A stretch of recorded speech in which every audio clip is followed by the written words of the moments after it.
Home buyers are about to make the wrong move in 2026, and it's gonna hurt. I've seen this happen before. The market shifts, the headlines change, and suddenly buyers start pulling back. They start hesitating, or they start chasing the complete wrong deals. But here's the truth, the ones that wait for the perfect time usually miss out on the entire market opportunity altogether. If you're thinking of buying a home in 2026, especially in the lower mainland of British Columbia, you need to really understand what is actually happening beneath the surface, because there are traps out there set specifically for you as a home buyer. And most people, they're not even gonna see them coming. In this video, I'm gonna break down the top 5 illusions that home buyers are going to have in 2026, the ones that are going to cost them dearly. And the ideal outcome of this video is you being armed with this information can help you sidestep all of them. And you're gonna wanna make sure you hang around for all 5, because numbers 1 through 5, all of them, has the power to derail all of your plans. You only get one chance to buy or sell your next home. Let's get it right. Look, real quick, my name is Darren. I am the team leader of the German Group, a top-selling real estate team in the Fraser Valley area. If you're someone who is thinking of selling or buying a home in this market and you need the right advice, the right strategy, and the right results, you can book a time with me and my team below in the description of this video, and we'll give you the information that you need to help you be successful and navigate this market like a pro. Okay, so this is about my 3rd time living and helping people transact real estate in a market like this. And there are 5 monstrous misconceptions that buyers have in markets like this, and ones that really cost them. And I'm going to be the first to tell you in this video, I do not know where the market's going to go. And anybody that tells you that is simply lying to you, because nobody has a crystal ball. You can listen to all the economists and you can follow all the bank gurus and all the realtors who post here on YouTube.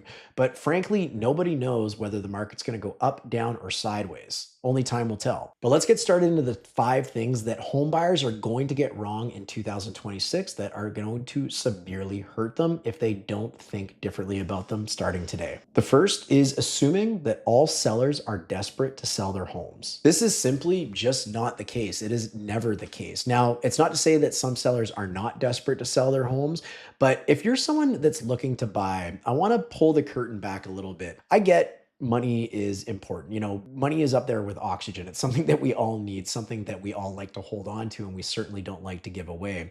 But I want you to consider the goal of buying a home a little less so than the price. And again, not to take weight away from the price, but just hear me out.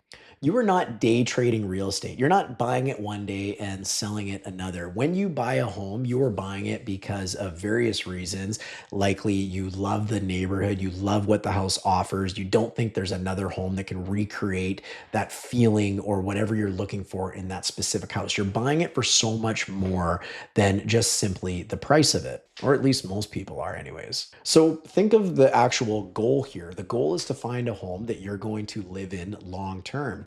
And so many people are going to go into the 2026 market writing offers with home sellers that are going to be incredibly offensive. Real estate is largely driven by ego. And when I say ego, I mean both the ego of the buyer and the seller. And everybody likes to be right. But you as a home buyer, you have to decide whether you want to offend somebody that you actually want to work with. And that's where the asking price of the home really comes into play.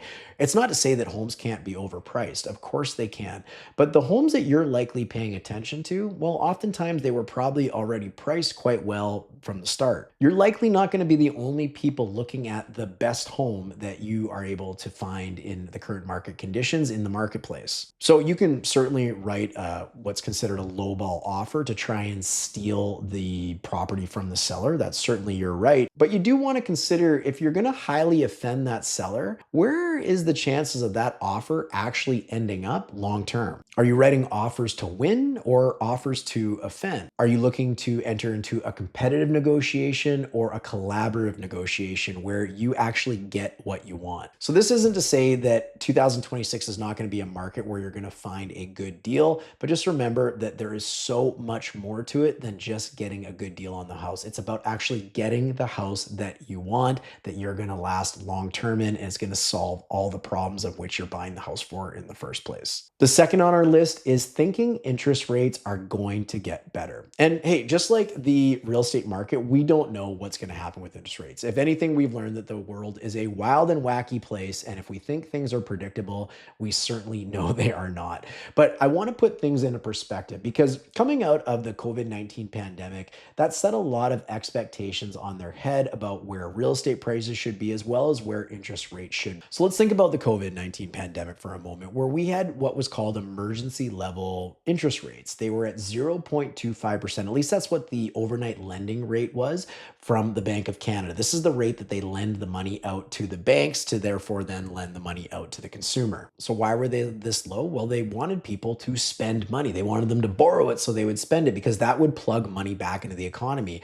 In fact, as an example, when people buy a home in British Columbia, it's estimated that almost $90,000 of spin-off buying is actually added back into the economy because you bought a house, you need an electrician, you're buying a couch, a new bed for that new bedroom, you're painting the house, whatever that might be, you're gonna spend money on other trades and services when you purchase a home. So by having these emergency level rates, they knew that they could get the economy propped up so it wouldn't fail. Well, those times have come and gone. And now I want you to understand what the Bank of Canada considers to be a neutral rate. So a neutral rate is not where they're trying to stimulate the economy, and they're also not trying to slow down the economy. They're just kind of in a comfortable zone where they're not trying to impact it one way or the other. And the Bank of Canada estimates that currently that is anywhere between 2.25 to 3.25%. Well, as of the day of filming this video, and we have a rate announcement coming up on September 17th, the overnight lending rate from the Bank of Canada as of today is 2.75%, right smack in the middle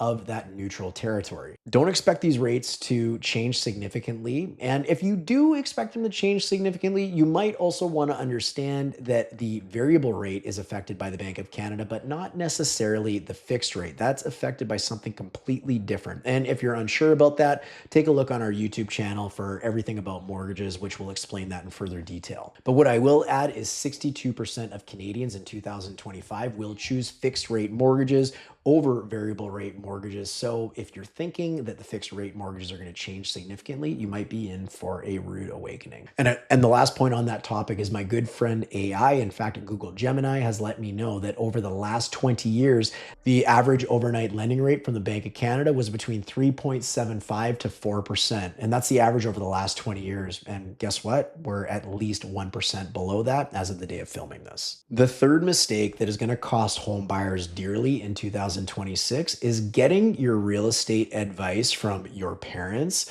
from your friends, or even from the news media. So why do I say this? You more likely than not want to work with real data rather than how people feel or letting broad strokes determine what you do with your real estate plans. Let me give you an example of that.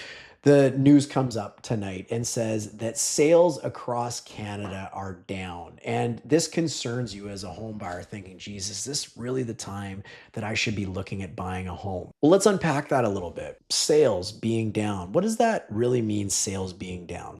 Is that in reflection of prices, or is that just the amount of properties actually transacting? Does that have an impact on prices? Or if so, how long does it have to be going on for that actually to impact prices? Well, it also said homes across Canada. Are we buying a home in Canada, or are we buying a townhome in the city of Surrey in the Wally neighborhood? You see, these broad stroke comments about what's happening in real estate is not specific enough to help people make decisions about the own unique needs of a property in a specific area. To give you an example, we had a client recently who was listening to the news media as of the day of filming this, that the market was in a complete free fall. So we started expanding that a little bit and going into this very topic. They had estimated that in the last month, the type of property they were looking to buy had dropped almost $20,000 in just 30 days. Now you can imagine they were incredibly surprised and blown away to learn that in 6 months of a declining market for the type of home they wanted, in 6 months, that property had declined $20,000, meaning it was roughly about $2,000 to $3,000 per month that property was changing over the course of 6 months. Another thing that surprised them was that there were other markets markets in which they were interested in where the properties were actually increasing in value each and every month, because no two areas are the same. This is why getting the detailed information for unique neighborhoods and what you're buying is so critical and so important for you to make the right decisions. And one thing I'll share with you in selling real estate since 2007 and helping hundreds and hundreds of people just like you buy a home, by the time the information hits the news, even if it does apply to you, it's already too late because you've already missed the boat. The fourth massive mistake that home buyers are going to make in 2026 relates specifically to first-time home buyers who are trying to time the market. Now, this is assuming that those first-time home buyers, well, this is assuming that they are paying rent somewhere and they're not calculating what that rent is actually costing them. I want to paint a little bit of an example here for you, so bear with me. We'll throw some numbers up on the screen for you to play along, keep along. Let's assume at the current lending rate of a fixed 3-year mortgage at, let's say, 3.99% interest rate on a $500,000 mortgage amortized over 25 years. In the first year of paying that mortgage, that home buyer is going to put about $11,903 towards their principal, or better said, into the equity of their property, which is almost like a forced savings account. It's the bank account of your property. They're also going to pay about $19,734 in interest in their first year of mortgage. Roughly speaking, it's going to be a mortgage of just over $2,600 per month. Now, let's compare that $2,600, to be accurate, $2,636 per month that they'd be paying towards that property. And let's assume that they were paying even a lower amount of $2,000 per month towards rent. Number one, you're a smart person at home. You know that that $2,000 per month of rent that they are paying is completely gone each and every month. They are paying somebody else's mortgage. It is wasted money going into the absolute abyss. Now, when they own that property in mortgage payments only, it's going to cost them roughly $31,637 per year in payments, but $11,903 of that, if you remember, is equity. That means their net cost of owning in relation to mortgage payments only is $19,734, the number from previous, about $1,645 per month. So even though the mortgage payment looks higher than the rent, $2,636 versus $2,000 per month in rent, the true cost of owning after accounting for the equity buildup is lower. This means that the interest rate we use in this example, you're basically paying yourself almost $1,000 per month in forced savings instead of handing it back to a landlord. The rent is gone forever. But with the mortgage, part of your payment is like putting money back into your own pocket. Now, there's a few other things that we're not covering here. Like, of course, there's other costs to owning a property, but there's also costs to not owning a property. Do you remember the person we were talking about in the previous example where we said that there was roughly about a $20,000 change over the course of 6 months? Well, the fact of the matter is that could stop absolutely at any time. Had that person, however, not wasted all that money on rent and they started putting money towards their property, let's say 6 months ago, they would also be 6 months further along in paying down their 25-year mortgage, meaning they would only have 24 and a half years left remaining. This means that they're going to be payment free on that particular property after 24 and a half years rather than 25 had they have started today. The earlier they start, the earlier they get done making payments completely. And as we alluded to earlier, we don't know what the market will do, whether it will continue to decline, whether it will go up, or whether it'll just stay flat. But the one thing we know for certain is you cannot enjoy the equity gains of what happens in the market if you're not participating in it, meaning you're not an owner. The fifth thing that is going to sting home buyers so badly in 2026 is thinking that a big crash is coming. Let's acknowledge the market conditions have changed, especially in the last couple of years. It's been all over the place. But what I would suggest is, where is normal? Where would a healthy market, where should a healthy market exist in the lower mainland of British Columbia? Do we have more to correct? Or have we overcorrected, and are we going to pay for that overcorrection in another upswing back up, which we've seen so many times in this market? And that's where, as a home buyer, you really have to consider the risks and reward of what you're trying to do if you are sitting on the fence and you think a big crash is coming. You could work off the data that you have available today. And what I would also recommend you consider is just thinking about what the ideal conditions, if you had to write out your dream opportunity for buying a home, what might that look like? And I would guess that it's going to look very similar to what the conditions look like today. But you can act on the data that you have today, or you can hope. You can simply hope that the market will continue going in a certain direction. But the question becomes, What if you're wrong? There is no guarantee that the market will go down. There is no guarantee the market will go up. But that's exactly the point. What if what you think is going to happen is just simply incorrect? If you're someone who has been thinking of buying a home, I really hope this video is giving you a little bit of a different perspective to consider things as you're going into the 2026 market. We did an accompanying video very similar to this one for home sellers and some of the biggest misconceptions that are really going to sting them. So if you're interested in checking that out, we'll have that coming up and running right after this video is done. So hang around and check that out. But what I'm also going to ask you to do is we're going to have a 2026 prediction video being released very, very soon, where we are going to look at what all the economists are saying. We're going to look at what all the big banks are saying are going to happen. We're going to look at the market data, and I'm going to lean a little bit on my own opinion as a 18-year top selling veteran of the lower mainland real estate market. This is something you're definitely not going to want to miss. So you can find anything related to what's going on with BC real estate and specific to Surrey and South Surrey and White Rock. We do a lot of videos with data and what's going on in those areas as well, but you're definitely going to want to subscribe because you're not going to want to miss any of that. So anyways, I will see you over on the seller's version of this video coming up right now. Thanks for watching.